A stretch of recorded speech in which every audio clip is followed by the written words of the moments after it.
Asia महाद्वीप की जो पर्वत चोटियाँ है ना वो बता रही हूँ। इससे पहले मैंने पर्वतों के प्रकार, पर्वतों की उत्पत्ति है ना वो बताया था। तो ये दूसरा पार्ट है, ये देख सकती हो। ये है ना, ये पामीर की गांठ है ना। पामीर की गांठ से कितनी पर्वत चोटियों का निर्माण हो रहा है। ये पामीर की गांठ है और ये भी एक ज्वालामुखी है जिससे इन पर्वत चोटियों का निर्माण हुआ है। तो ये परीक्षा में कई बार आया हुआ है, इसलिए मैं बता रही हूँ। कौन कौन से पर्वत एग्जाम में आ चुके हैं देखो, ये तो है, ये मैं बता दूँ पूरा। ये पामीर की गांठ है और ये हिंदुकुश पर्वत, सुलेमान, किरथर, हिमालय पर्वत, काराकोरम श्रेणी। और उसके बाद ये ना, ये एल्ब्रूस और जैग्रोस और एक है टॉरस और ये अर्मेनिया गांव है और यही ये ज्वालामुखी है ना। तो ये पर्वत एग्जाम में कई बार आ चुके हैं परीक्षा में, इसलिए मैं बता रही हूँ। और कुछ इंपॉर्टेंट तथ्य हैं, ये आप देख सकती हो कहाँ कहाँ हैं।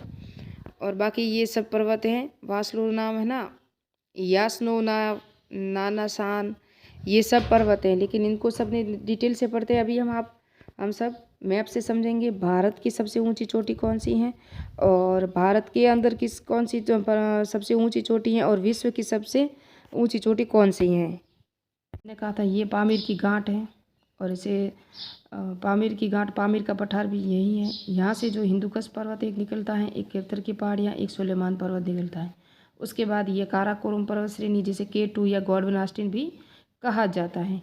और फिर है हिमालय। हिमालय पर्वत है ना, सबसे ऊंची चोटी से यहाँ है नेपाल में ये। और ये हिमालय की 8,848.86 मीटर ऊंचा है ये। नेपाल में इसे सागर माता कहा जाता है।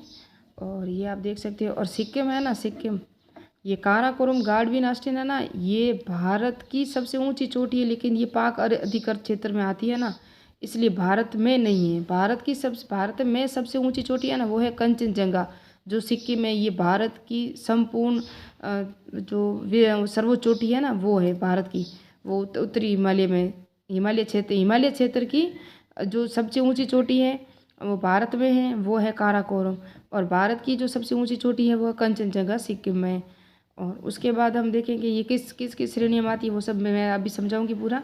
ये मैंने बताया जैग्रोस, एल्ब्रूस, आर पर्वत है ना, ये ज्वालामुखी पर्वत है और ये ईरान में है। कहाँ है? ईरान में। और उत्तरी ईरान की एल्ब्रूस है, दक्षिणी ईरान की ये है जैग्रोस है। और ये सब बता दिया मैंने। अभी मैं आपको थोड़े से इंपॉर्टेंट तथ्य बता दूँ। तो एशिया महाद्वीप की जो पर्वत चोटियाँ वो हिमालय क्षेत्र है, 8,848 मीटर विस्तार। ये कितने देशों में विस्तार है देखो, भारत, नेपाल, भूटान, चीन। ज़्यादातर नेपाल में ही स्थित है ये। और इसकी ये नवीन वर्लित पर्वत है, उत्पत्ति टर्सियर काल से हुई थी। इसकी उत्पत्ति किसकी? हिमालय की। 33 सागर के अवशेष हैं यहाँ, भूमध्य सागर के भी अवशेष हैं इसके अंदर। और गाडविन ऑस्टिन 2 जो काराकोरम पर्वत श्रेणी में आता है, पाक अधिकृत क्षेत्र में है, ये 8,611 मीटर ऊंची है। उसके बाद एक कंचनजंगा सिक्किम में 8,598 किलोमीटर नहीं है, सॉरी, ये मीटर है, 8,598 मीटर है। हिमालय पर्वत के अंतर्गत विशुद्ध भारत में ये चोटी, हिमालय पर्वत में और शुद्ध भारत में, यानी कि बिल्कुल भारत की जो सबसे ऊंची चोटी है वो है भारत में है, वो कंचनजंगा है। हिमालय की पूर्वी पर्वत चोटी है नामचा बर्पा है जो पर्वत चोटी है, और ये आंध्र प्रदेश में है। हिमालय की पश्चिमी पर्वत चोटी नंगा पर्वत है, जम्मू कश्मीर में है, जो असम हिमालय के अंतर्गत आती है, नंगा पर्वत कहते हैं उसे, है ना। फिर एल्ब्रूस पर्वत, ईरान के उत्तरी भाग में एल्ब्रूस पर्वत है, इसकी सर्वोच्च चोटी है माउंट देवबंद और ये एक मृत ज्वालामुखी है।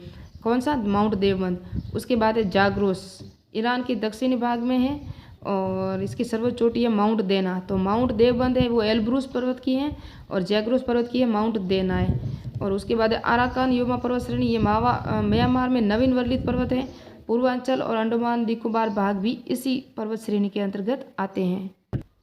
तो अराकान योमा पर्वत श्रेणी है ना, उसकी सर्वोच्च चोटी कौन सी है? विक्टोरिया है। ये देखो पश्चिमी भाग में ये नंगा पर्वत है जो जम्मू कश्मीर में, ये काराकोरम श्रेणी है ना, यहाँ K2, ये K2 गाडविन है। काराकोरम पर्वत श्रेणी ना पाक अधिकृत क्षेत्र में आती है। और इसी श्रेणी में K2 यानी गॉडविन ऑस्टिन पर्वत श्रृंखला है जो भारत में है, भारत के अंतर्गत भी है। और उसके बाद यहाँ देखेंगे हम ये माउंट एवरेस्ट 8,848.86 मीटर, अभी ये बढ़ रहा है। हिमालय पर्वत एक ऐसा है जो नवीन वर्लित है और ये बढ़ रहा है, और ये नेपाल क्षेत्र है ना, नेपाल के अंदर है। इसे गौरी शंकर कंचनजंगा भी क्या है, ये भी पर्वत है। और धौलागिरी ये भी नेपाल के अंदर है। और उसके बाद हम देखेंगे भूटान, और ये हमारा सिक्किम यहाँ है, वो कौन सा है? कंचनजंगा है सिक्किम के अंदर। और ये है अरुणाचल प्रदेश की जो पहाड़ियाँ थी वो अरुणाचल प्रदेश में है। और ये म्यांमार में आराकोना पर्वत श्रेणी जो यहाँ ये जो पूर्वोत्तर राज्य है ना ये भी आते हैं, और ये अंडमान निकोबार द्वीप समूह का भाग है ना ये भी इसी के अंदर आता है। ये एशिया महाद्वीप है। ये देखो अल्ताई पर्वत श्रेणी एशिया महाद्वीप में है। सियान पर्वतमाला ये भी एशिया में है। और ये वर्षी यमन पर्वत श्रेणी है। चेरस्कोवा पर्वत श्रेणी ये भी यही है। और ये है ना ये यूराल पर्वत है जो एशिया और यूरोप को अलग करता है दोनों को, और ये सब इसी के अंतर्गत आता है। भारत की जो ये पामीर का भैया हिंदुकुश पर्वत श्रेणी देख सकते हो, ये सुलेमान पर्वत श्रेणी है, ये वृद्ध हिमालय है ना। और ये ईरान का पठार, तो ये ईरान के अंदर मैंने ये जाग्रोस पर्वत श्रेणी ये रहा, देखो आप देख सकते हो। तो ये एशिया महाद्वीप का जो भाग था वो मैंने बताया, मैप से भी समझाया, ऐसे भी समझाए हैं। और कुछ पर्वत श्रेणियाँ हैं और कुछ एग्जाम में प्रश्न आए वो भी मैं थोड़ा सा देख लूँ, दिखा दूँ आपको। वो आराकोन पर्वत श्रेणी जो म्यांमार, भारत और है ना जो श्रेणी है ना ये विश्व का हॉटस्पॉट क्षेत्र में शामिल है। और ये इसकी सर्वोच्च चोटी विक्टोरिया है। फ्यूजी पर्वत है ना जापान में, ये सक्रिय ज्वालामुखी है पर्वत है। और माउंट कंकर पोटिस पर्वत है ना, पोटिक पर्वत, ये तुर्की के उत्तर भाग में माउंट कंकर पोटिक, और सर्वोच्च चोटी इसकी माउंट कंकर है। किसकी है? ये तुर्की में, याद रखना कई बार एग्जाम में आया हुआ है प्रश्न। टॉरस पर्वत है दक्षिणी तुर्की में, टॉरस पर्वत दक्षिणी तुर्की में है। सर्वोच्च चोटी इसकी डेमिर क्रीज है। फिर आरारत पर्वत, यह एक मृत ज्वालामुखी पर्वत है जो तुर्की की सबसे बड़ी पर्वतमाला है। वो तुर्की की थी जो मैंने मैप से बताया था ना अभी, वो तुर्की की थी इससे पहले। आराकॉन अलग है, आरारत पर्वत अलग है ना।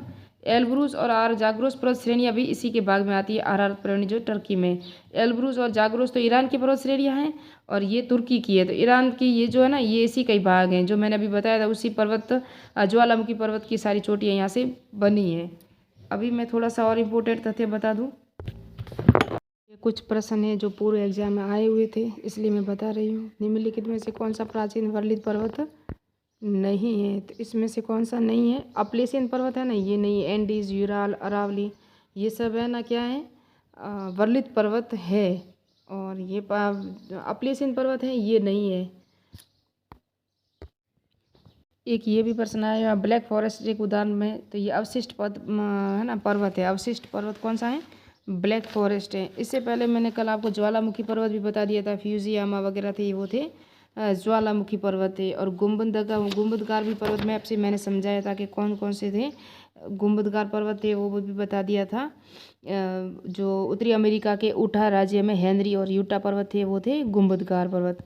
और ज्वालामुखी पर्वत किलिमंजारो ज्वालामुखी पर्वत है, इटली का विसियुस है, जापान का फ्यूजियामा वो थे ज्वालामुखी पर्वत। और उसके बाद अवशिष्ट पर्वत यही है, ब्लैक फॉरेस्ट है ना ये अवशिष्ट है। और मोड़दार पर्वत कौन कौन से हैं? तो मोड़दार पर्वत है वो एंडीज है, अरावली है, यूरोप का आल्प्स पर्वत है वो है मोड़दार पर्वत है। एक ये भी प्रश्न है निम्नलिखित पर्वतों में से कौन सा इटली में अवस्थित है? तो एपिनाइन है ना, एपिनाइन ये इटली का पर्वत है।